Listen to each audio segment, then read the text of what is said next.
রেজাউল করিম আবরার কিংবা আসিফ আদনানদেরকে ট্যাগ দেওয়ার দুঃসাহস করেছো। 5 আগস্টের পরে এই দুঃসাহসের কারণে তোমাদের পরিণতি রেজাউল করিম আবরার কিংবা আসিফ আদনানদের গায়ে হাত দিয়া দেখো, তোমাদের পরিণতি হাসিনার চাইতেও ভয়াবহ হবে। ডক্টর মোহাম্মদ ইউনূস সাহেব কিংবা আসিফ নজরুল গ্যাংদেরকে বলতে চাই, শুনেন, হাসিনার জুলুমের শিকার আপনাদের চাইতে আমি রফিকুল ইসলাম মাদানী কিংবা এখানে যারা আছে তারা আপনাদের চাইতেও বেশি জুলুমের শিকার হয়েছে। সাংবাদিক ইলিয়াস হোসেন সহ যারা কিনা জাতিসংঘ বা আমেরিকান এজেন্ডা বাস্তবায়নের জন্য এক ধরনের কথা ছড়াইয়া দিছেন বাংলাদেশে, যে অনেক আলেম ওলামা নাকি সেনাবাহিনীর সাথে আতাত করে বাংলাদেশে জাতিসংঘের মিশনের বিরোধিতা করতেছে। বাংলাদেশকে জঙ্গিবাদী রাষ্ট্র হিসেবে পশ্চিমারা সরে যাবে আর ভারত দখল করে নিবে। আরে শুনেন, এই সমস্ত থিওরি, এই সমস্ত কথা জাতির সামনে খাওয়ায়া আপনারা যদি অহংকারী হয়ে যান, মনে করেন আপনাদের সব গল্প সব কথা জাতি খাবে। স্পষ্ট ভাষায় বলে দিতে চাই, আমরা যেমন স্লোগান দিয়েছি দিল্লি না ঢাকা, তেমনি আমরা এখন স্লোগান দিব ওয়াশিংটন না ঢাকা, ওয়াশিংটন না ঢাকা। আজকে এতগুলো কালেমার পতাকা দেখে বিশ্বাস করবেন না, আমি প্রথম থেকে আমার চোখ দিয়ে আনন্দ অশ্রু বইতেছে, অন্তরের মধ্যে এক ধরনের ভালো লাগা কাজ করতেছে। আর যখন স্লোগান হচ্ছে তেরা মেরা রিশতা কিয়া লা ইলাহা ইল্লাল্লাহ, তেরা মেরা রিশতা কিয়া লা ইলাহা ইল্লাল্লাহ, এই লা ইলাহা ইল্লাল্লাহ বুকে ধারণ করার কারণে জঙ্গি বলো রাজাকার বলো কোনো কিছু তোয়াক্কা করি না। এই লা ইলাহা ইল্লাল্লাহ বুকে ধারণ করার কারণে মৌলবাদী বলো উগ্রবাদী বলো কোনো কিছু পরোয়া করি না। এই লা ইলাহা ইল্লাল্লাহর কালেমাকে বিজয়ী করবার জন্য আমরা পৃথিবীতে এসেছি। একটা কথা স্পষ্ট জানিয়ে দিতে চাই, রেজাউল করিম আবরার কিংবা আসিফ আদনানদেরকে ট্যাগ দেওয়ার দুঃসাহস করেছো। 5 আগস্টের পরে এই দুঃসাহসের কারণে তোমাদের পরিণতি রেজাউল করিম আবরার কিংবা আসিফ আদনানদের গায়ে হাত দিয়া দেখো, তোমাদের পরিণতি হাসিনার চাইতেও ভয়াবহ হবে। ডক্টর মোহাম্মদ ইউনূস সাহেব কিংবা আসিফ নজরুল গ্যাংদেরকে বলতে চাই, শুনেন, হাসিনার জুলুমের শিকার আপনাদের চাইতে আমি রফিকুল ইসলাম মাদানী কিংবা এখানে যারা আছে তারা আপনাদের চাইতেও বেশি জুলুমের শিকার হয়েছে। আমাদের নজরানার উপরে, আমাদের ভাইদের শাহাদাতের উপরে দাঁড়ায়া আপনারা ক্ষমতার মসনদে দাঁড়াইছেন। একটু উল্টা পাল্টা কইরা মাইলস্টোনে 6 ঘন্টা পোলাপানে পেদানি দিছে, ভুলে গেছেন? উল্টা পাল্টা করবেন, এদেশে যাকে তাকে তকমা দিবেন, আপনাদের পরিস্থিতি আরো ভয়াবহ হবে। আমরা বাংলাদেশে কোনো জাতিসংঘের মিশন কার্যালয় চাই না। চাই যখন মানুষ মানবাধিকার কি করে, এদের মানবাধিকার হলো আল্লাহ এবং তার রাসূলের শান মানে যদি কেউ আঘাত করে তাদেরকে প্রটোকল দেওয়া হলো এদের মানবাধিকার। পার্বত্য চট্টগ্রাম এই বাংলাদেশ বিরোধী ষড়যন্ত্রকারীদের হাতে তুলে দেওয়া হলো এদের মানবাধিকার। বাংলাদেশের মানুষকে জঙ্গিবাদী ট্যাগ দেওয়া এইটা হলো এদের মানবাধিকার। বাংলাদেশের মানুষকে কারাগারে ভরে আমেরিকান এজেন্ডা বাস্তবায়ন করা হলো এদের মানবাধিকার। আমি একটা কথা না বলেই নয়, সাংবাদিক ইলিয়াস হোসেন সহ যারা কিনা জাতিসংঘ বা আমেরিকান এজেন্ডা বাস্তবায়নের জন্য এক ধরনের কথা ছড়াইয়া দিছেন বাংলাদেশে, যে অনেক আলেম ওলামা নাকি সেনাবাহিনীর সাথে আতাত করে বাংলাদেশে জাতিসংঘের মিশনের বিরোধিতা করতেছে। বাংলাদেশকে জঙ্গিবাদী রাষ্ট্র হিসেবে পশ্চিমারা সরে যাবে আর ভারত দখল করে নিবে। আরে শুনেন, এই সমস্ত থিওরি, এই সমস্ত কথা জাতির সামনে খাওয়ায়া আপনারা যদি অহংকারী হয়ে যান, মনে করেন আপনাদের সব গল্প সব কথা জাতি খাবে। স্পষ্ট ভাষায় বলে দিতে চাই, আমরা যেমন স্লোগান দিয়েছি দিল্লি না ঢাকা, তেমনি আমরা এখন স্লোগান দিব ওয়াশিংটন না ঢাকা, ঢাকা ঢাকা ওয়াশিংটন না ঢাকা, ঢাকা ঢাকা আমেরিকার কালো হাত ভেঙে দাও, ঘুরিয়ে দাও। ভেঙে দাও, গুড়িয়ে দাও। আখেরি পয়গাম আপনাদের প্রতি থাকবে, জামাত হেফাজত চরমোনাই মতানৈক্যের সময় এখন নয়। প্রিয় হাজিরিন, আপনাদেরকে বলি সকলকে ঐক্যবদ্ধ হন।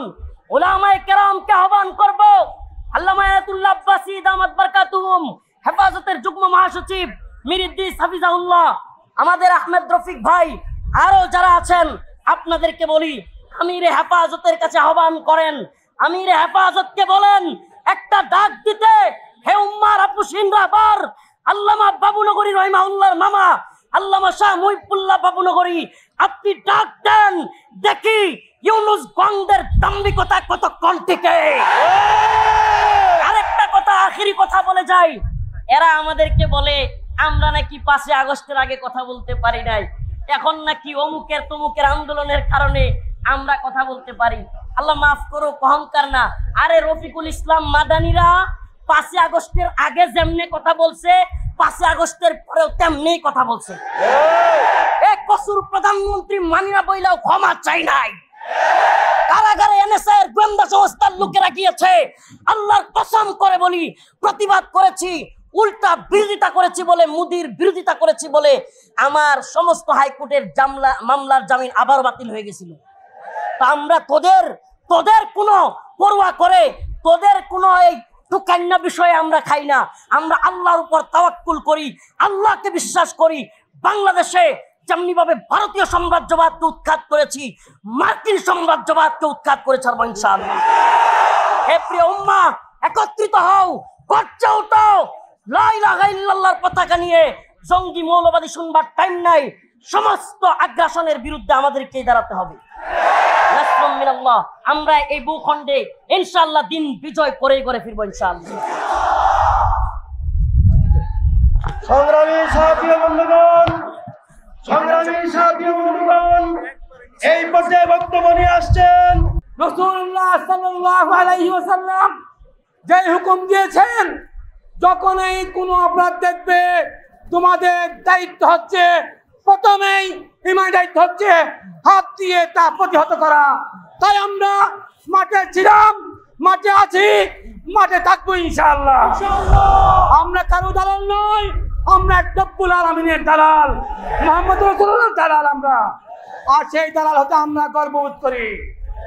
সংগ্রামী জনতা, জাতীয় সংঘে যে মানবাধিকার কমিশন, ভিক্ষুক কমিশন, এই জাতীয় সংঘের এই কমিশনে কোনো নিজস্ব কোনো ফান্ড নাই, বাজেট নাই। আপনারা দেখেন, পরীক্ষা করে দেখেন, গুগলে সার্চ করে দেখেন। আয়ের উৎস কি একটু বুঝাই বলি। বাংলাদেশের বড় বড় ডাক্তারদের চেম্বারে কতগুলো ভিজিটর যায়, তারা কি তাদের কোম্পানির লাভে না রুগীর লাভে? কার লাভে? রুগী কোম্পানির লাভে, তাই না? এই সরকার সিদ্ধ করছে। অনুরূপভাবে মানবাধিকার কমিশন একটা অফিস, তার কোনো বাজেট নাই, তার টাকার দরকার। বিশ্বের বড় বড় সন্ত্রাসীরা নতুন নতুন অস্ত্র তৈরি করে, এগুলো বিক্রির জন্য দরকার যুদ্ধ, সন্ত্রাস, হানাহানি, মারামারি। তারা তখন ওইগুলো বিক্রির জন্য মানবাধিকার কমিশনের নাকি আশ্রয় নিয়ে ওদেরকে বড় টাকা দেয়, আপনার এগুলো লাগাই দেন, যুদ্ধ লাগাই দেন। আপনি কি যুদ্ধ লাগাই দেন, তারা এই কাজ করে আর তারা অস্ত্র বিক্রি করে।